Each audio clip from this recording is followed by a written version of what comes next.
Hello বন্ধুরা, এমন এক দেশে যেখানে বেশিরভাগ বলিউড সেলিব্রিটি ক্ষমতার আর টাকার দাস হয়ে ঘুরে, সেখানে খুব কম তারকা আছেন যারা শুধু সিস্টেমের বিরুদ্ধে দাঁড়ানোর সাহসী রাখেন না, বরং তার বিরুদ্ধে বিদ্রোহ করাকেই নিজের পথ হিসাবে বেছে নেন। आप में इतनी कड़वाहट क्यों?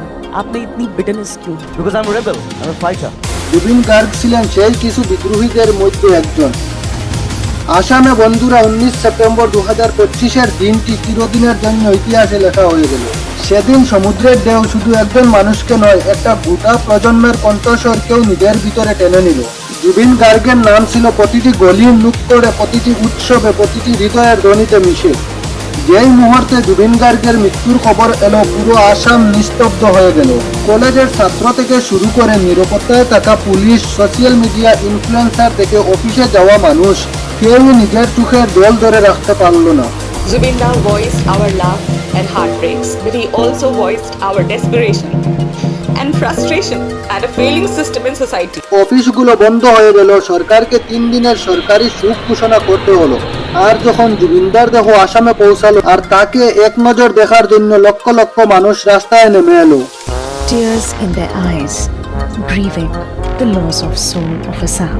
Everyone felt the absence of the superstar and the voice of a generation. আর তারপর 23 সেপ্টেম্বর তার শেষকৃত্যে ভারতের ইতিহাসে রেকর্ড ব্রেকিং ভিড় দেখা গেল। এত মানুষ এসেছিল, কেউই তা কল্পনা করেনি। যদি আপনি আসাম থেকে না হন, তাহলে আপনার মনে প্রশ্ন জাগতে পারে, কেন শেষ পর্যন্ত এক গায়কের মৃত্যুর জন্য পুরো রাজ্য কেন থেমে গেল? এর উত্তর হলো বন্ধুরা, কারণ জুবিনদা কেবল একজন গায়ক ছিলেন না।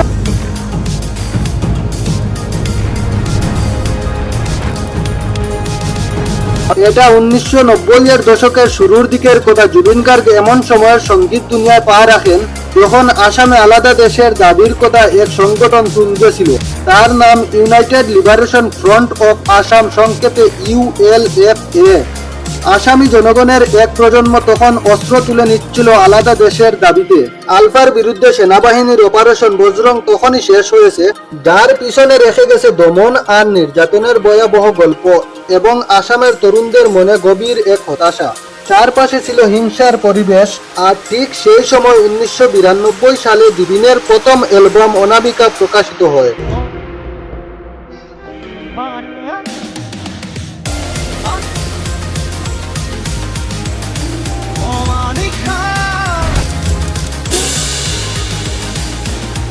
এটি মানুষদের মধ্যে নতুন আশা জাগায়। প্রেম, হতাশা এবং আশা নিয়ে তার মেলোডিগুলি আসামের চলমান সহিংসতার মধ্যে একটি তাজা হাওয়া ছিল। তার গানগুলি একটি পুরো প্রজন্মকে প্রেমের সম্পর্কে শেখায়। অনামিকা আসামের প্রথম রক অ্যালবাম ছিল। এটি অ্যালবাম প্রকাশের সাথে সাথেই হিট হয়ে যায় এবং জুবিন রাতারাতি একটি তারকা হয়ে ওঠে। পরবর্তী কয়েক বছরে জুবিন ধারাবাহিক হিট গান দেন এবং পুরোপুরি আসামের মানুষের কল্পনার রাজত্ব করেন। বিশেষ করে যুবকদের মধ্যে তার জনপ্রিয়তা সবচেয়ে বেশি ছিল।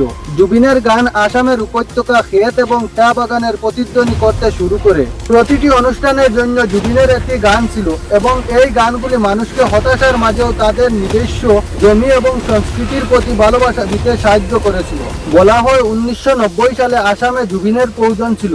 তাদের প্রয়োজন ছিল এমন একজন গায়ক যিনি তাদের কন্ট্রাডিকশন, ইনসিকিউরিটি এবং কালচারের প্রাইড গানগুলির মাধ্যমে প্রকাশ করতে পারেন। ঘুরি ঘুরি দাপুনতে সারা তুমি নিজকে হাজি কাশি। জুবিন ঠিক এটি করেছিল। কখনো তার গানগুলিতে রাজনৈতিক প্রতিরক্ষা থাকতো, কখনো কালচারের প্রাইড। তার মিউজিকের মূল আসামের মাটি, নদী, ফসল এবং সংস্কৃতিতে ছিল। তার ইমোশনাল ডিকশনারি দিয়ে জুবিন এমন এক সময় আসামের মানুষের জন্য গান এবং কথা বলা সহজ করেছিলেন, যখন এসপিরেশনাল মানুষদের মধ্যে ইংরেজি ভাষা আধিপত্য বিস্তার করেছিল।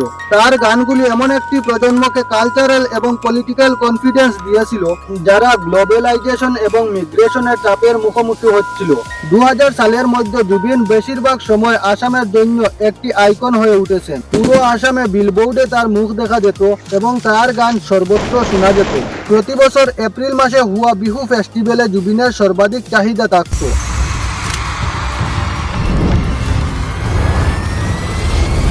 জুবিন বলেছেন যে আসামে তিনি এক রাজার মতো। রাজা কখনোই তার রাজ্য ত্যাগ করা উচিত নয়। মোটামুটিভাবে তিনি 40টির বেশি ভাষায় 38,000-এর বেশি গান রেকর্ড করেছেন। আসামি এবং হিন্দি ছাড়াও এখানে তেলুগু, তামিল, মালায়ালম, নেপালি, ভোজপুরি, বাংলা এবং উত্তর পূর্বের প্রায় প্রতিটি ভাষার অন্তর্ভুক্ত ছিল। তিনি 12টি বিভিন্ন বাদ্যযন্ত্র বাজাতে পারতেন। কিন্তু ট্র্যাজেডি হলো যে এত প্রতিভা থাকা সত্ত্বেও, এতগুলো ভিন্ন ভিন্ন গান রেকর্ড করার সত্ত্বেও তাকে খুব কম টাকা দেওয়া হতো। তার ম্যানেজার সিদ্ধার্থ শর্মা প্রকাশ করেছেন যে তার 38,000 রেকর্ড করা গানের রাইটস প্রোডাকশন হাউস এবং মিউজিক কোম্পানিগুলোর কাছে ছিল এবং জুবিনকে শুধু একবারের রেকর্ডিং ফিস মিলেছিল। মিউজিক কোম্পানিগুলো তাকে অনেক শোষণ করেছে। এত যে গল্প শোনার পর আপনার মনে প্রশ্ন অবশ্যই উঠবে যে জনপ্রিয় আর্টিস্ট আগে থেকেই অনেক হয়েছে এবং সিঙ্গাররা আজও প্রচুর আছে যারা যথেষ্ট জনপ্রিয়। তাহলে জুবিনে এমন কি বিশেষ ছিল? এর উত্তর হলো বন্ধুরা যে জুবিনের জনপ্রিয়তা কেবল তার মিউজিক প্রতিভার কারণে নয়।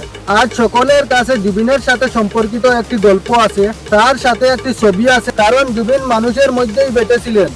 তিনি কখনো শ্রমিকদের সাথে রাস্তার পাশে বসতেন এবং তাদের সঙ্গে খাবার খেতেন, আবার কখনো সবজি বিক্রেতা এবং রিক্সা চালকদের সাহায্য করতেন।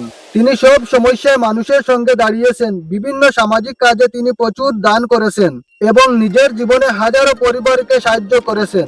প্রতিদিন মানুষ তার স্টুডিওর বাইরে এবং বাড়িতে সাহায্যের আশা নিয়ে আসতেন এবং কখনো খালি হাতে ফিরে যেতেন না। এভাবেই যখন আসামে বন্যা আসে, জুবিনদা নিজে মানুষকে সাহায্য করার জন্য তাদের মধ্যে পৌঁছে যেতেন। মানুষদের থেকে কাপড়, ঔষধ, আর্থিক সাহায্য জোগাড় করে বন্যা আক্রান্তদের দিতেন। এভাবে যখন কোভিড মহামারীর সময় হাসপাতালে বেডের ঘাটতি শুরু হলে জুবিনদা গুয়াহাটিতে নিজের 2 তলা বাড়ি কোভিড কেয়ার সেন্টারে রূপান্তর করার অফার দিয়েছিলেন। কিছু রিপোর্ট অনুযায়ী জুবিনদা 15টি অধিকার বঞ্চিত শিশুকেও দত্তক দিয়েছেন।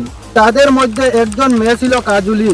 একদিন জুবিনদা কাজ থেকে ফিরে আসছিলেন, তখনই তিনি কাজুলিকে দেখলেন। সে গৃহকর্মী হিসাবে কাজ করছিল, যেখানে তাকে ধারাবাহিকভাবে নির্যাতন করা হচ্ছিল। তখন জুবিনদা এটা সহ্য করতে পারলেন না এবং তিনি শুধু কাজুলিকে উদ্ধার করেছেন তা নয়, বরং তাকে দত্তক দিয়েছেন এবং আদালতে আইনি লড়াইও করেছেন এবং জিতেছেন।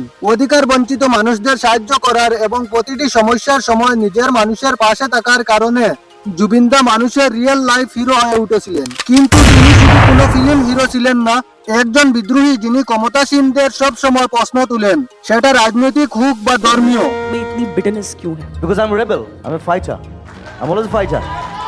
I'm not a politician. I'm a fighter. তিনি কিউবার মার্ক্সবাদী বিপ্লবী গেভারা থেকে অনেক অনুপ্রাণিত ছিলেন। रेबल किससे?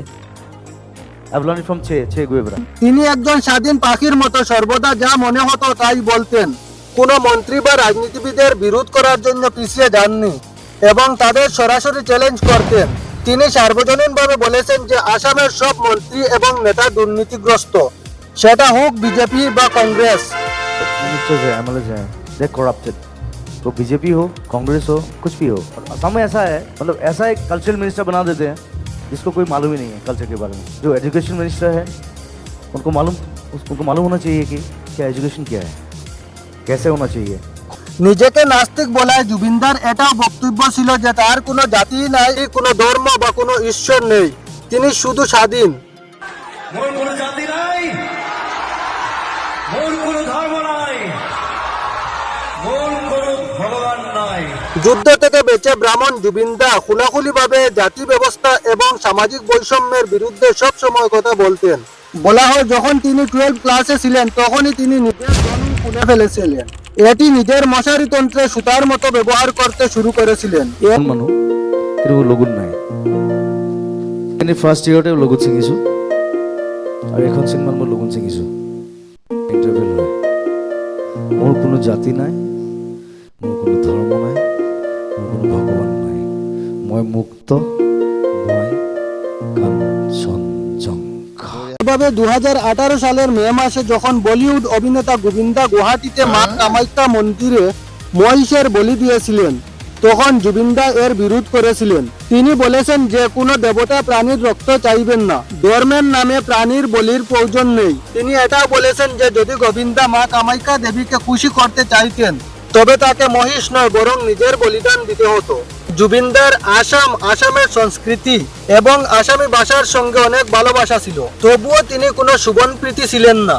এপ্রিল 2013-এ উলফার এক অংশ একটি আসামের সিঙ্গারদের সতর্ক করেছিল যে বিহু ফেস্টিভ্যালে হিন্দি গান গাইবেন না, এতে ভারতীয় সংস্কৃতির নেতিবাচক প্রভাব দূরে থাকে এবং আসামি সংস্কৃতি বেঁচে থাকে।